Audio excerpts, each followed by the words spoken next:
are here today in Vancouver, Washington to launch the Washington Says No More campaign.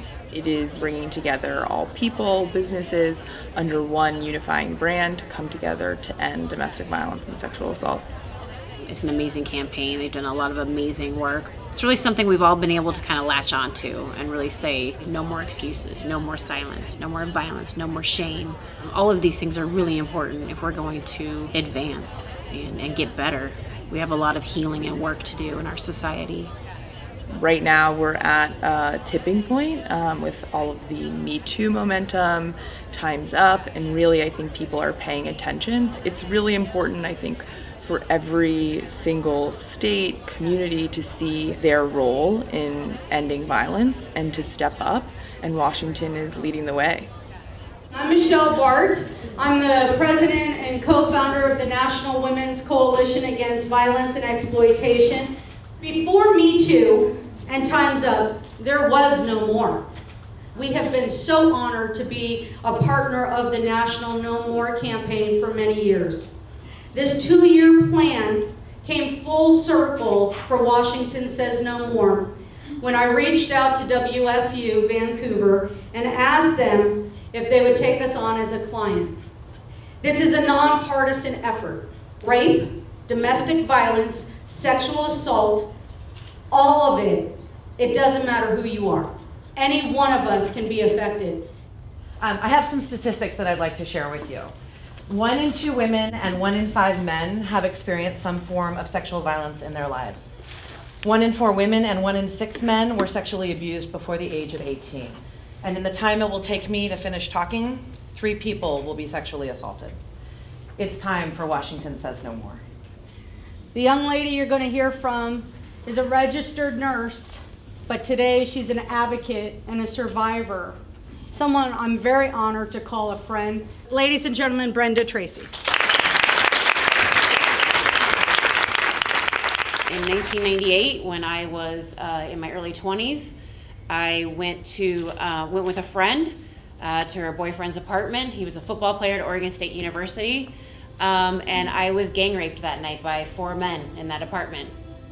During the next 16 years, I tried to move on with my life. I went to school, I got a registered nurse license, I got my master's, I raised my sons, and I did the best that I could. And I tried to portray this image to the outside world that I was fine, I was okay. I was dealing with PTSD, I had a borderline eating disorder, I hated myself. And I was a single mom trying to raise my sons. And I didn't do a great job, because mostly every day I just wanted to die. I just wanted to die. Those men had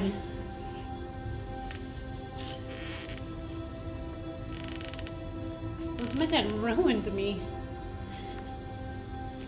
They had destroyed me from the inside out. My spirit was dying. And I thought, maybe if I put my name and my face on this story, maybe I will get up the day after and not want to die. And that very moment that my story went up online for the entire world to see, I walked out of my prison of shame and silence. I became one person that day. I was no longer living a double life. I was Brenda Tracy, registered nurse, single mom, rape survivor. And it was the most liberating moment of my life. Cannot rationalize good people not doing the right thing. I can't rationalize the DA, the university president, the police, all the people who knew what happened to me and did nothing. Isn't saying nothing actually saying something? It's time for us all to band together, hold perpetrators accountable, believe survivors, uplift them, listen to their stories. And No More has been laying the groundwork for a while now. Washington Says No More is so important. It's so vitally important that we have these conversations. We have to bring all this stuff out from the dark into the light. We have to have these conversations, and we have to have them with each other. And I don't have a ton of faith in our administrators, but I have a ton of faith in our students. I have a ton of faith in our community members, in our organizations, and people like you, because we're the ones that can prevent it. There's no Washington Says No More without you.